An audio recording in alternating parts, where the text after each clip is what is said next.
সাত দিনের নাম: শনিবার, রবিবার, সোমবার, মঙ্গলবার, বুধবার, বৃহস্পতিবার, শুক্রবার। সাত দিনের নাম: শনিবার, রবিবার, সোমবার, মঙ্গলবার, বুধবার, বৃহস্পতিবার, শুক্রবার।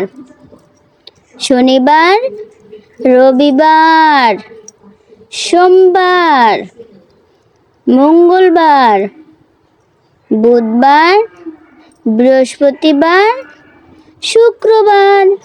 শনিবার, রবিবার, সোমবার, মঙ্গলবার, বুধবার, বৃহস্পতিবার, শুক্রবার। শনিবার, রবিবার, সোমবার, মঙ্গলবার, বুধবার।